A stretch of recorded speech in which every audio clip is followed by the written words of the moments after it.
So, Moses, you are the original voice of God to me. For those who are unfamiliar with your story, at what age did you get this golden booming voice? And is that your Oh, real voice? People probably well, listen to it. Is that really his voice? I get asked that a lot. And really, this is my actual voice. I don't know. I mean, my dad had this, a bigger voice than mine, a deeper voice than mine, and I just grew up hearing that voice, and that to me was the voice of all voices. And I never thought I had his voice or would ever get his voice. But at a certain point in college, um, I was giving a presentation, and the professor just commented how much she enjoyed my voice and how much it's a great voice. I'm like, oh, really? Because I never thought anything about my voice. And this is before I became a theater major or anything. It's just like, oh, well, I guess maybe I'm sort of getting my dad's voice and not really knowing it. You can't hear your own voice. You don't know what you actually sound like because it's totally different. Right. What you hear in your own head. So yeah, I don't even know if I can answer that question, but I guess sometime in college I realized I had a voice that I could use. Yeah. So you said your dad had the kind of that same kind of booming voice. Was he in entertainment too? What did he do? Oh, my dad, no, he was not. He was not an actor at all. He was an athlete growing up. He grew up in Virginia, moved to Hawaii when I was very young.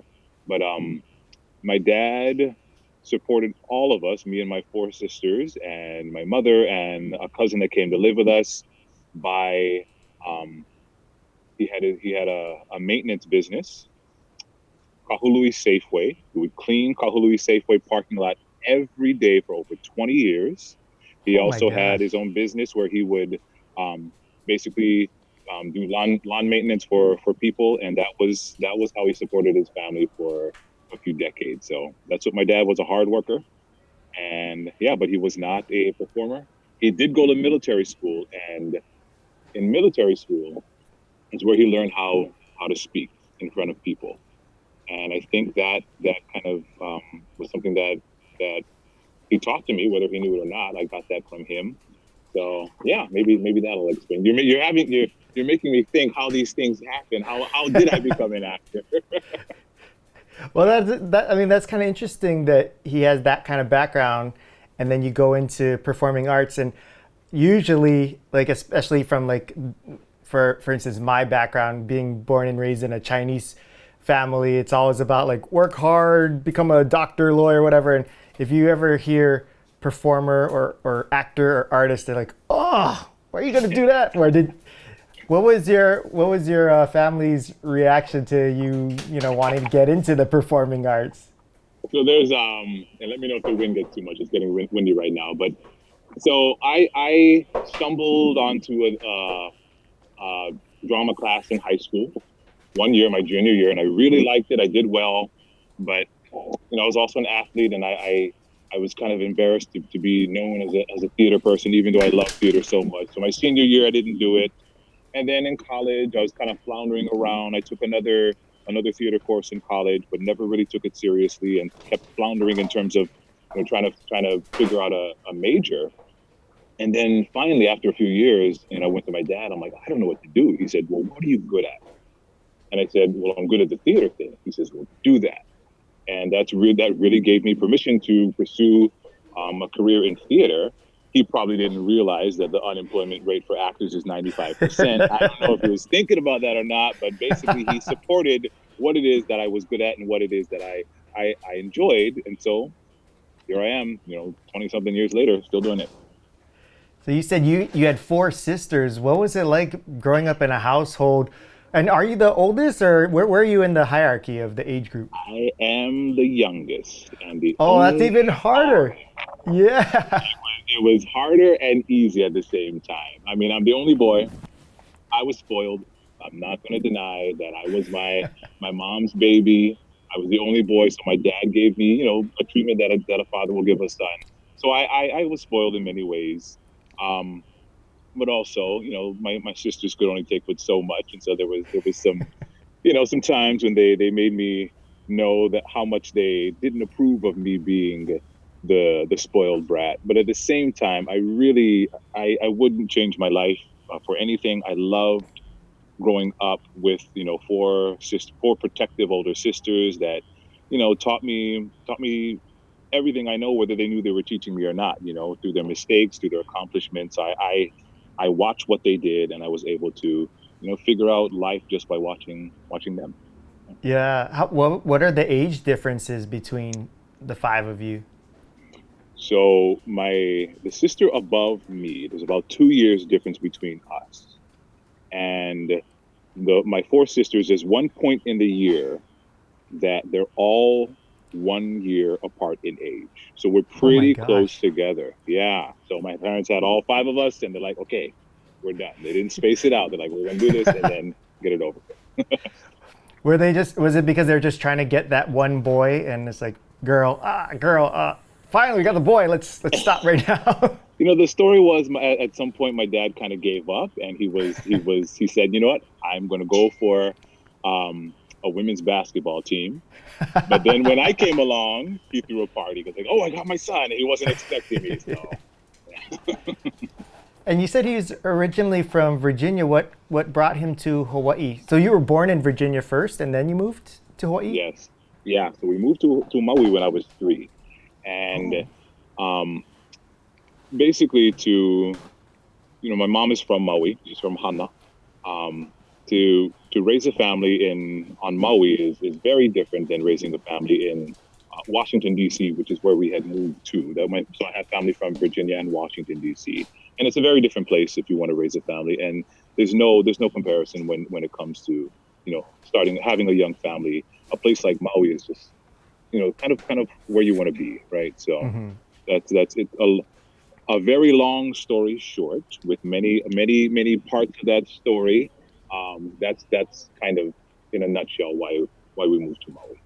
What was it in Virginia, D.C., where your mom and your dad met? Because what is your dad's ethnicity and your mom's ethnicity? My dad's black. My mom's Hawaiian. My dad was in the military. My mom was in Job Corps, and they met in Albuquerque, New Mexico. So basically, Oh right in the middle wow. between Hawaii Yeah. and the East Coast, right there in the middle. They were both there. They met each other.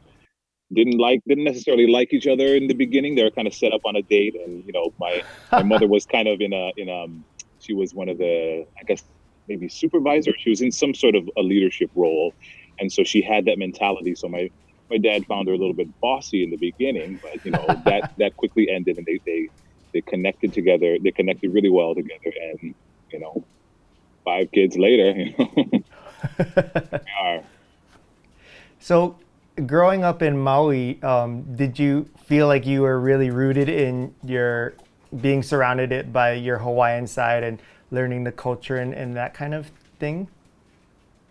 You know, we grew up on Maui, and there are, you were in the culture, but at the same time, especially during then, there weren't a lot of black people on Maui, and for a person like my mother, a full-blooded Hawaiian woman to marry a black person, it was kind of never heard of, right? At least on Maui, Yeah. that's something that like was very different. That's the best way I can put it. It was very different for Maui. Um, and also my father was a very proud black man, and he wanted to make sure that we knew that was who we are. That's who we were. We are black no matter what. We're black and Hawaiian, but being so far away from the black side of the family, I think he really wanted to make sure that we had a connection, and so we identified as being black. But at the same time, there weren't other black people around, Yeah. and I think that sort of um, made my family just kind of be very, very what's the word I'm looking for? We not that we kept to ourselves, but we didn't have a lot of people that could relate to who we were as both black and Hawaiian. So um, to answer your question, I guess we were. I've always felt that I was connected to both sides of who I am, and but that was a difficult thing, you know, growing up in a place where you don't see people like you. So I had to. It was a journey that took me my whole life to kind of figure out, and I'm still figuring it out as as I grow or go older. Hmm. But yeah. It's it's interesting because we always keep hearing about like, oh, Hawaii's the melting pot of cultures and so many different ethnicities can feel comfortable here. But I've always felt like there are a few ethnicities that can't necessarily agree with that or have that share that same experience. And I feel like Black people have that experience. It seems like from the ones that I've met and talked to it, and to hear that, yeah, you didn't have other Black families around you and such. Did it feel like because you didn't have those kind of experiences that you like it's hard to imagine, because I guess I'm in the majority because so Mhm. many Asian families here. What did it was it painful as far as like a lonely experience growing up in Hawaii for you, or did you grow up with a lot of was there a lot of prejudice or things that you experienced growing up here in Hawaii? There was some. I can't say that there was a lot, but there was certainly some, and it's more just things were done and things were said that people didn't realize were racist things. I didn't realize they were racist things, and they weren't met with any bad intent, but it just made me feel a certain way. And like I said, Mm. I was the only one very often. If I wasn't around my sisters, and often I wasn't because I was the youngest boy. And it's they'll say things about skin color. They'll say things that just didn't sit well with me. But I didn't have anyone to talk to about it, Yeah. and I couldn't talk to them about it because no one could relate. And so it was I just kind of kept it in, and over time I figured out how to deal with it. Just the other day, my sisters and I was right under this tree. We're having a Zoom call, and we had like maybe a 3 hour conversation about just what I'm talking to you about right now, and how we dealt with racism. Some of the racism that we dealt with were very obvious and blatant, horrible things, and others were just these underlying um, words that were said, or ways that people felt that we couldn't even put a finger on it, but we knew that's what it was. And with my sisters, there, with the five of us, in terms of our skin color, I have two sisters that are um, darker than the rest of us, but we kind of have like there's each of us are very different in terms of our skin color, and those of us that are, I guess, lighter had a very different experience than my two sisters that were very dark. And I mean, it's just they couldn't. There's nothing that they could hide. They Hmm. were Black, and everyone knew it, and people responded. Whereas for me, we were talking in our call the other day.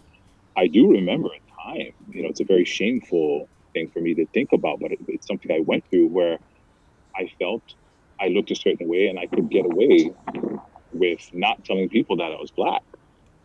And there was a few instances where I tried that.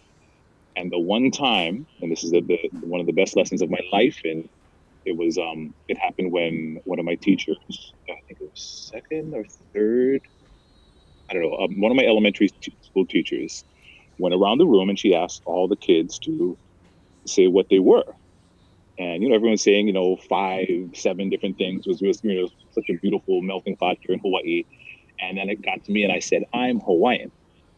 And she said, and what else? And I said, I don't know. And she said, I do.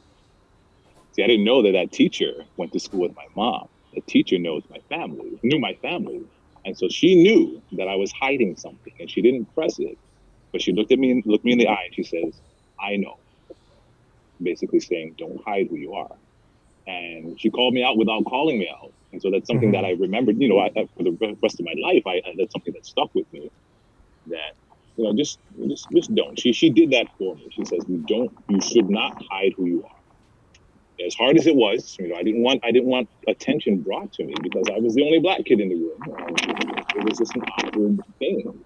But because of that experience, that helped me to that, and my dad being a strong, proud black man that got me through that phase in my life where I thought I could deny who I was because I wasn't.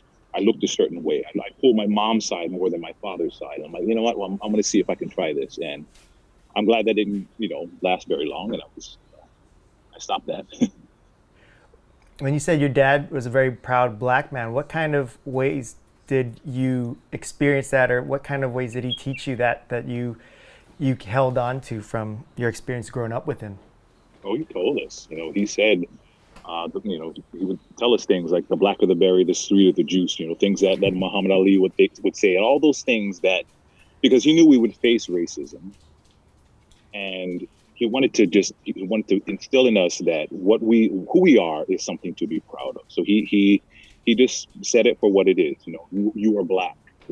You're a black man. You're going to go through things. Don't ever deny who you are. Be proud of who you are, regardless of whatever situation you're in, wherever you are in the world. That's something that you have to embrace. And getting back to my sisters, so my two oldest sisters, the very oldest is probably the lightest in our family. The second oldest is the darkest in our family. And at a very early age, my father saw how people would say how beautiful my oldest sister was, and they would kind of ignore my second oldest sister. And he brought attention to that.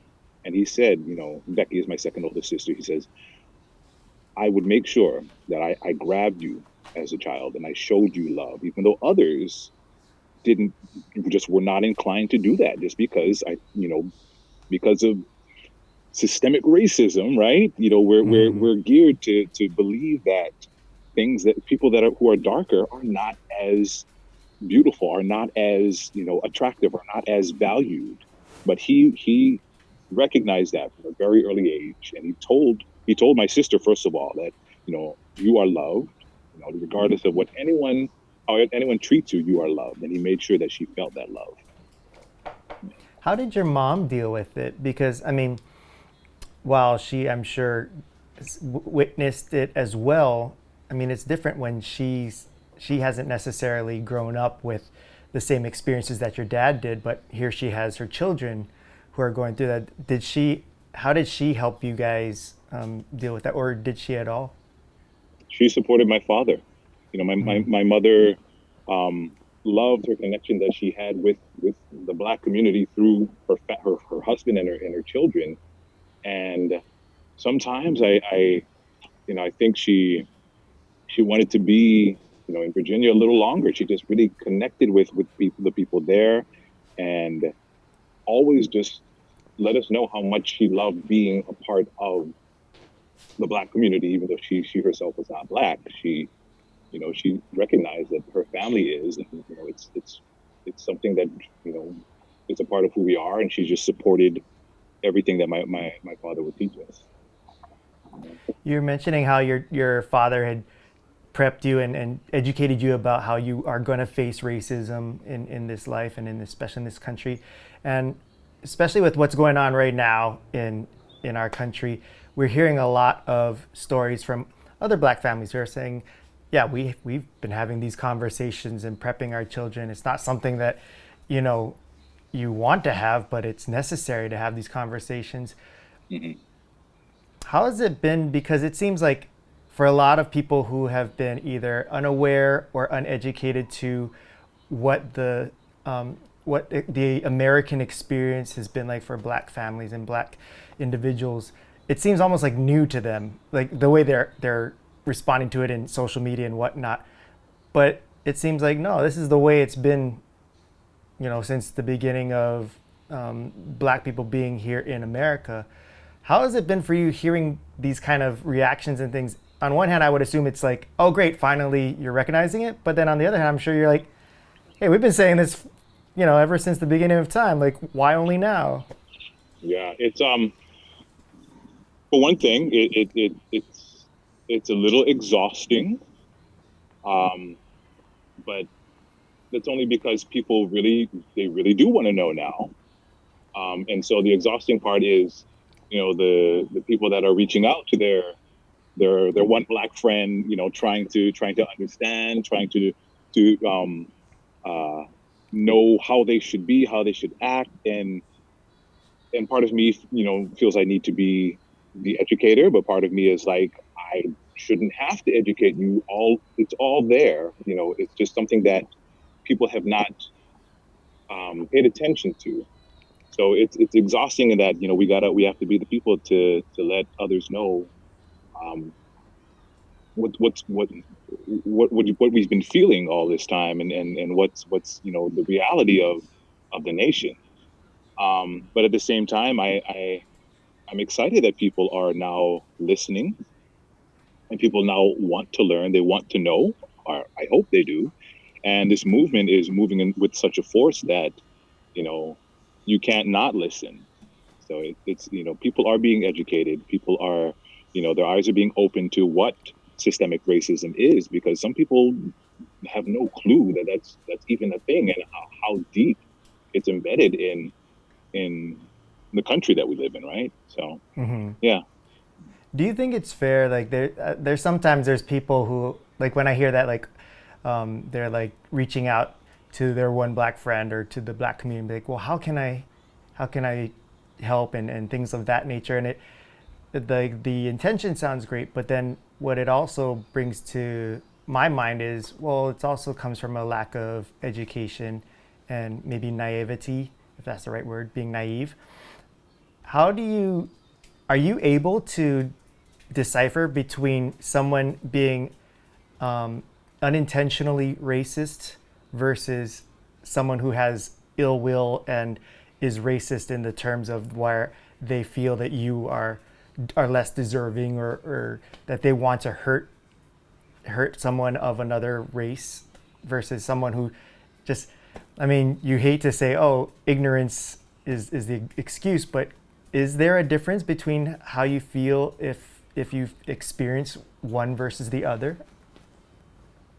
I like to think that I can tell the difference, but at the same time, in Hawaii we have the luxury of not being in the middle of that type of racism that is just blatant and heavy and in your face and just so full of hatred. The racism that we've experienced for the most part comes from ignorance, and so that's mostly what I've dealt with.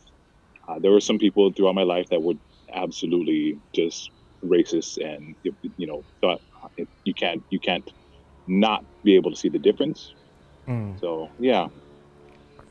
I'm glad that you said that so far in your experience in Hawaii, it's not as blatant and as bad, because I think what I was nervous about is because when all of this started going off in the media and the attention being brought to systemic racism and and I was like, at first thought I was like, wow, thank goodness we're in Hawaii where, it's a lot more accepting and open as far as culture and stuff. And then I thought, but you know what? That's unfair for me to say because I'm not black. I don't know what the experience of being black in Hawaii is like. So that's why I thought, it'd be really great to have this conversation with you to get your experience, but also, I mean, and I know you're not the representative of all black people in Hawaii, but it'd be far more accurate to hear from you versus me just making my assumptions. Mhm. So I'm glad to hear that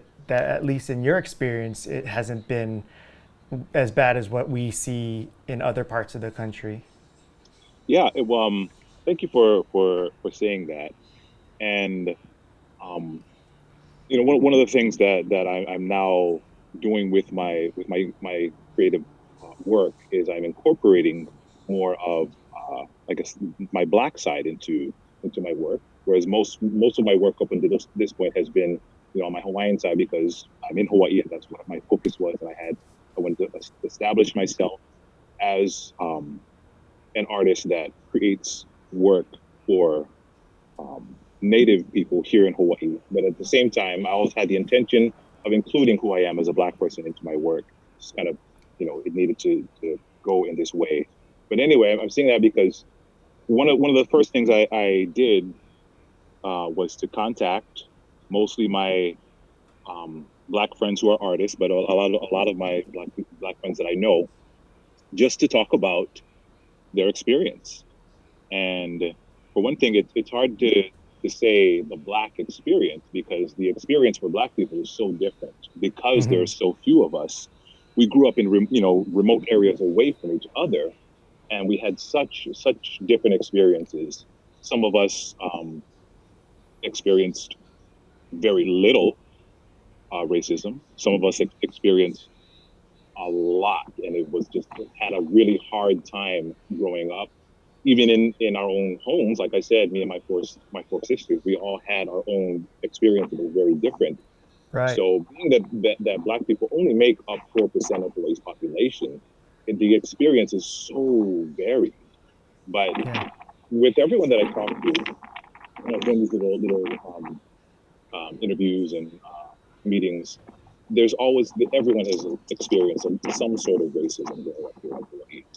And so it's not, like I said, it's not it may not be huge in comparison to other places, but in some ways, I won't say that it was worse, but because it's so subtle what we experienced, it affected us in different ways. I almost wish that it would be clear. Like if Yeah. I want to, if you are racist, I want to know it.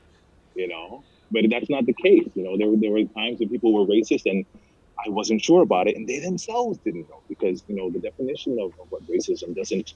People don't have a full understanding of what it is, and you know, in it, where you mentioned that there are certain groups that have an easier time here in Hawaii, and how it's a melting pot, and it's so accepting of so many groups, and that is true to a degree. But when you think back to the plantation days, there were certain groups that were here that created that beautiful community. But then when other groups came to Hawaii, you know, for example, recently there are Micronesians, and Yeah. Micronesians don't fit into what local Hawaii culture has become. And so that's something to remember, that we have this beautiful melting pot, but it's not always inclusive of the new groups that come in. Imagine if those groups are really small, like Black people, how you know us finding our way into this beautiful melting pot isn't so easy.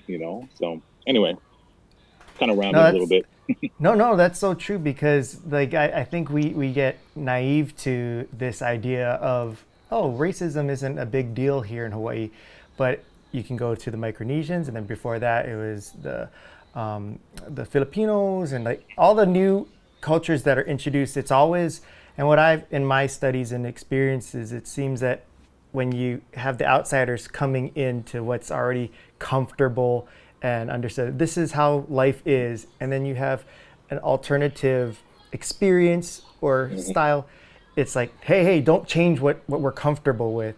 And Yeah. then they start to reject it. And then Hmm. you start, it takes time for them to finally start to see the beauty in other cultures and learning and integrating it. But sometimes that transition is really painful and divisive and tough. Hmm. Hmm. When you started having these conversations in the community that you recently had, what are some things that maybe were not intentional that came out of it for you that you experienced? One is okay. I'm not sure if I. So I have a friend. He's a well-known figure in the community. He's a musician, and he grew up. And if whoever's listening to this will probably know exactly what I'm talking about. But I don't want to say, because his story is his. Yeah. But he is an individual, a very good friend of mine. He's Black, and he was raised Hawaiian. And I had a talk with him, and you look at him, and you are looking at a Black man. Hmm.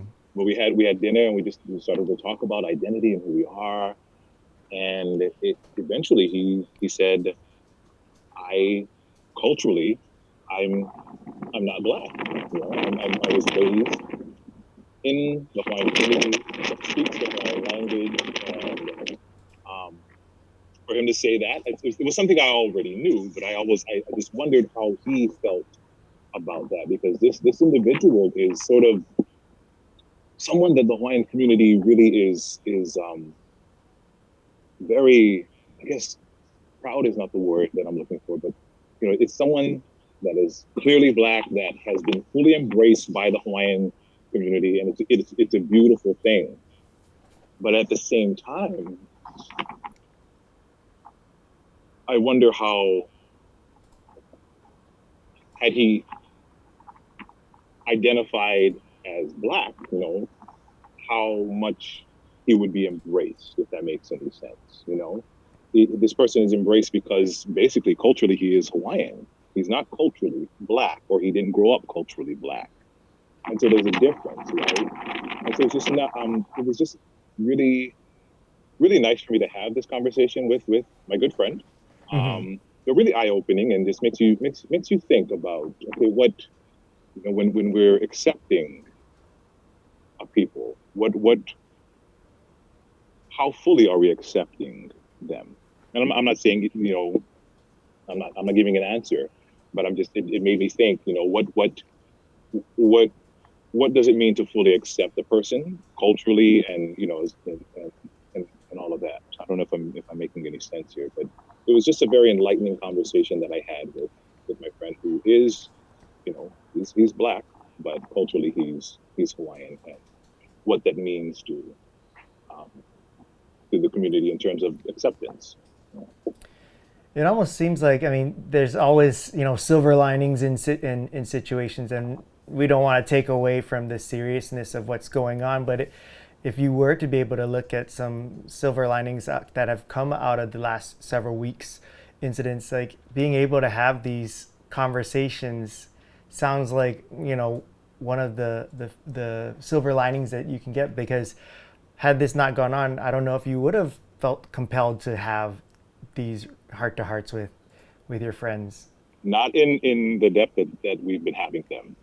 Yeah. I'll definitely say that. In fact, we've had conversations, and I'm talking about my family and my sisters. We've had conversations about race and about growing up in Hawaii, but we've never went in depth how we are now. So yeah, you're right. This time that we're in right now is really opening the door for conversations, really deep conversations that address things we didn't even know were there within ourselves. We're opening up to things that we never shared.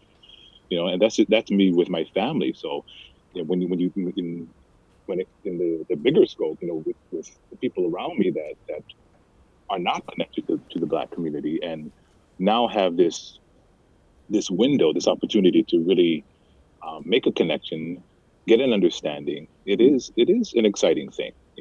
It's exhausting, like I said. It's a hard time to live in right now, because there's a lot of turmoil, there's a lot of conflict, there's a lot of wounds that just have I won't even say opened up, wounds that are now being seen, being Exposed, maybe. Yeah. acknowledged, yeah, Mm-hmm. as being wounds. So that certainly is I guess the silver lining in all of this, right? So yeah. Our good friend Roz, who I was talking to you about before this, Hmm. she had mentioned that you'd posted some really beautiful things on your Facebook, and I took a look at them, and they were, especially like right at the beginning of all the demonstrations and such. Where at any point did you feel concerned about putting things out on social media, or opening up these conversations, or where was your mind at when you were putting these things out? Because I know for me, like, because social medias can be taken in so many different ways, I get really nervous about putting things out there that I might not intentionally elicit a certain kind of response and stuff. But where were you coming from when you started sharing the things that you were doing on your social media? I'm more nervous about doing podcasts like this, because I with at least with social media, I get to I'm a writer, as well as an actor, and so I take time with my writing. I select the words that I think are the words that I need to use. And as I'm writing, I'm thinking about how this will be received, the I guess risks that I don't want to call them risks, but how people might react to this. I take Hmm. all of that into account before I even put the post out there. And there is a certain amount of I guess you never know how people are going to receive some of these, Yeah. and um, that's something that I take time. I go through all of those thoughts, and I decide, is this something that I need to say?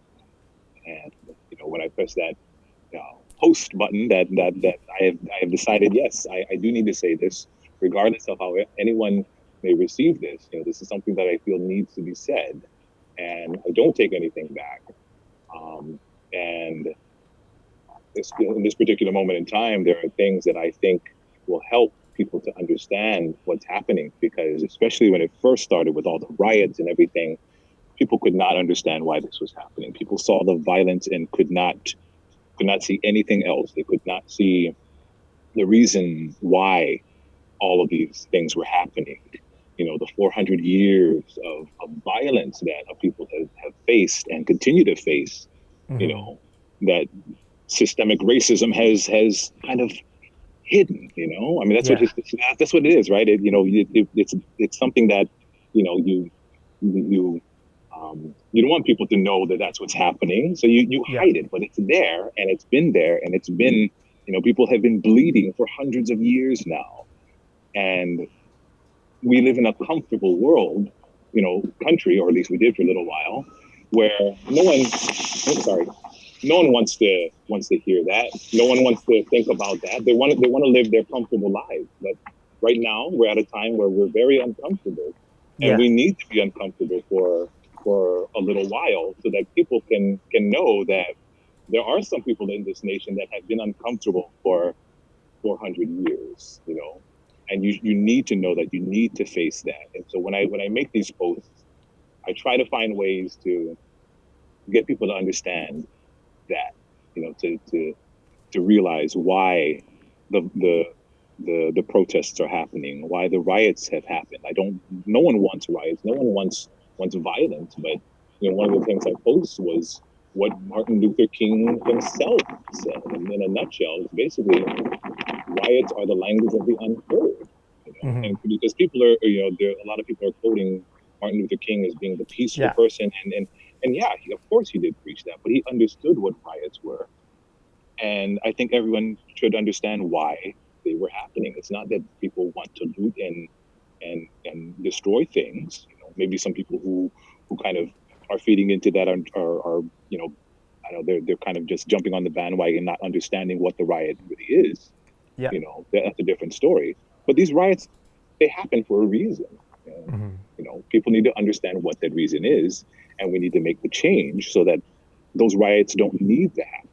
So, It I almost kind of seemed went on a like tangent there. no, it's great. I almost feel like it's a perfect storm as far as like the way the country was kept inside and because of the COVID crisis, like people were paying so much more attention to social media and each other because there wasn't a lot of distractions. There's no sports and all those things. Hmm. Because when we had the Eric Gardner case, which is very similar, I mean, there was people upset, but it got lost eventually in the shuffle of the news shuffle of, oh, the Super Bowl's coming up or the NBA Finals or, this person's going to do this and stuff. And it was so easy for people to get distracted away from it. Whereas Hmm. this time of this crisis, it's like we have no choice but to pay attention and have these conversations and hear what others are saying. And I think Exactly. that's why it seems like people are just so much more motivated to make these changes because you can't escape it anymore, right? Hmm. Hmm. Absolutely. Absolutely. You were saying that you're focusing more of your art to your Black culture. What kind of Hmm. things are you doing right now that that you're working on? I am. So I got a fellowship that's actually giving me the resources to do this, and I got it before the pandemic happened, and the first phase of this for me was to connect with my family on the East Coast, and I was supposed to actually go there and visit, you know, family there and visit sites and places that, you know, where my family has been historically and get all of those stories. But obviously, I'm not able to do that. So what I've been doing is I've been connecting with uh, family on the mainland, on the continent, and through Zoom, and just collecting stories about that side of my family.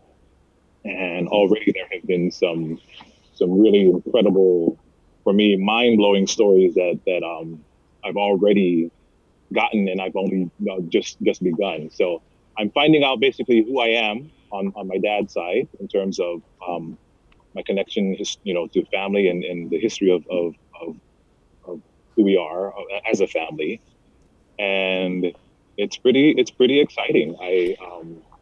I'm right. I'm recording all of these conversations, and eventually I will create a piece that um, has a working title right now, and there's no timeline on this piece. It has a working title of Two Ships, and that's what I'm calling it. And it's the first piece that I'm actually writing that I will work on. That's about me, because most of my work has been about, you know, historical figures and ali'i and nakua. Um, but this is something that I feel is it needs to be created about just me, or at least the where the history of how I came to be. And so the two ships are, one is the Va'akaulua, the voyaging canoe that carried my Polynesian ancestors across, you know, the ocean, you know, with purposeful navigation and all of that, just amazing, all of those amazing mo'olelo that come with, you know, a voyaging people. And the other ship is the slave ship, right? That carried my ancestors from Africa to the continent. And those two ships I see converging in me, and it's going to be a very long process. You know, just figuring out what this piece is and how to tell it. But that's kind of what I'm working on right now, or one of the things I'm working on right now. One of the long-term projects that I've begun to. That sounds like an Yeah. amazing process and journey. And yeah, it's going to be a long process, but what what was it about now that you felt this is the time to do it? Like what motivated you to come up with this project now? You know, several things. I'm going to go in my garage. It's getting too windy. One is that, like I said, I spent a lot of time um, establishing myself as a Native Hawaiian artist to both get those stories out there and also inspire other Native Hawaiians to become storytellers, to get their work out there and show that um, you can be a professional in this field and be Hawaiian and have your work reflect who you are as a Hawaiian. And that's something that I felt was not. There's no one. I don't have a blueprint for that. I never had a blueprint for that because no one did that. You know, I didn't have Native Hawaiian theater artists, actors, you know, playwrights that were fully committed to having their career be about the stories of who we are as a people. So I felt it was important for me to establish that first. And once I felt I was, you know, at a certain place, then I could move on to the next part of my creative work. So uh, that I think is the main reason why I feel that I've done that, and I'm at a point where I can do that. I had another thought too, and uh, sorry, a little distracted now. Um, it'll come back to me. It'll come back to me. Well, if it comes back, you just go, you know what, stop what we're talking about. Let me go back to this. But what is it about? So performing arts and the arts and creative work is always different for each individual. What is it for you? It's because just in hearing you talking about it and then also seeing your performances, it seems like it's such a really important facet of who you are. What is it about the arts and creativity and performing? What does it do for you? What does it mean for you? I grew up a really introverted kid. I mean, I wouldn't talk to anyone. I was really shy. If it wasn't for sports, I wouldn't have really interacted with anyone. Um, but when I got into theater, it was a way for me to kind of get over that and become someone else on stage, and realize that I can speak in front of people. I can you know uh, get over me being my shyness, and also I I did well at it, and I really enjoyed it. So it was just something that it's beyond just it's how I make my living now, but it's more than that. It's a passion. It's my hobby. It's what I love to do. So it's just, and it's a way to get stories out there that people can I guess more easily understand when it's in than in a beautiful artistic way. Yeah. Yeah. I know you've probably done so many different roles and gigs and stuff throughout your career, but has there ever been one where it stands out to you like that was the strangest thing I've had to do? As far as I can imagine, with the voice you have, you've probably been asked to say a lot of strange things in your career. Anything that stands out where you're like, oh, this was a weird one that I had to do? I played a character with it was essentially it was in whiteface, but it was like this pancake batter that was put on my it was like flour and water, and it dried and it had this crackly appearance, and I did the whole show with basically with in whiteface, and then at the end all that came off in a very beautiful way, and it was just sort of a mask that came off. But that was a weird but really incredible experience. The one project that you have been working and have been just doing such an amazing job at, which is where we've kind of gotten to hang around each other because we're filming, documenting it a bit, is the Hawaiian Goddess project that we talked to Roslyn about on her podcast, and we've mentioned it on some other episodes as well. But what's that experience been like? Because it just seems like when we've been around these readings and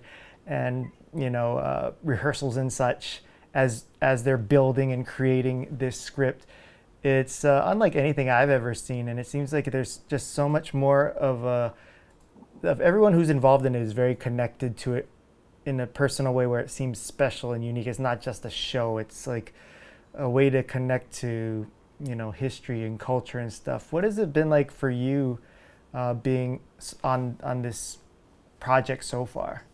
The difference between this project and other projects similar to it that I can think of right now is the I guess the scale of it. This is a piece where there's some pretty, I guess, big name people involved, and the potential of this piece, becoming, if Broadway ever opens up again, there was a possibility of it going to Broadway, and there's a light, and that right there is something that's very different, and I think that for me is kind of the biggest difference between the work that I already do and this particular project. It's something that we're entering a realm where I don't normally, I've never really been. I mean, my work is work that I create, and this is something that's being created for a much larger stage. And so, yeah, it's been interesting learning experience for me. Let me turn this light back on. It's so awesome because we've had to see it performed many times because we're documenting it and filming the different presentations and the different readings and rehearsals and whatnot. And no matter how many times we watch it, the first the hearing the music playing, and then we hear your voice just booming over the stage, setting the tone, setting the story. It always every single time we get chicken skin. It's just like I don't know if anyone tells you that their experiences with it, but as far as appreciating an artist of your stature and knowing your skills and talents that you bring to it, I can't imagine hearing any other voice starting off the show like that, and starting the story is just absolutely bone chilling hearing you say that stuff. So I just wanted you to know, hearing you perform it. I always, Jamie and I always talk about, we're so lucky that we get to just be in the same room as you all doing it. It's like, how is this our life?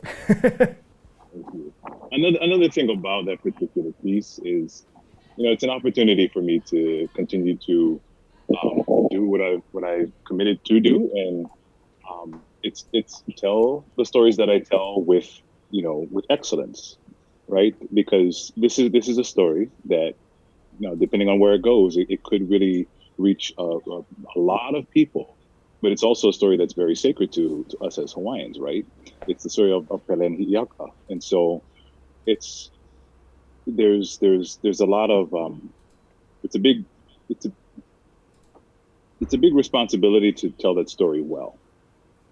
More so now because it could reach a lot of people if it continues to go where they're hoping that it will. And so that's just in situations like that. There's this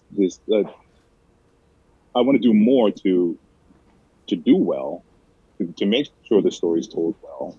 If the story's not told well, then it shouldn't be told. So if I'm one of the people that has that has established themselves in a way where we become one of the more skilled artists at what we do, then it's my job to take part in a piece like this to make sure that it's done well. Is there anything that, you've had such a long career and successful career. Is there anything kind of still on your bucket list that you would like? The project that you're working on with your story sounds amazing, but you're doing it, so it's going to get done. Is there anything that you haven't yet gotten to try out that you look forward to in the future? Right now, I've got my hands full, and I've got my brain full.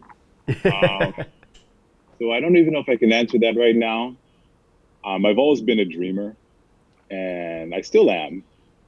But right now, this particular moment in my career, I have I'm pretty spread thin. So it's been a while since I sat and just thought about possibilities, and this won't last for long because I need that. That's part of what keeps me going as an artist. But I think right now I'm my head is so full that I haven't thought about that for a while. What's next? What dream do I try to go for next? So can't answer that right now. You mentioned being a dreamer, and there's so many, especially in the art community, there's young dreamers, and they get stuck in having all these big goals and dreams, but they don't quite know how to go towards it or achieve them, and so they get kind of stuck in just always dreaming but never doing.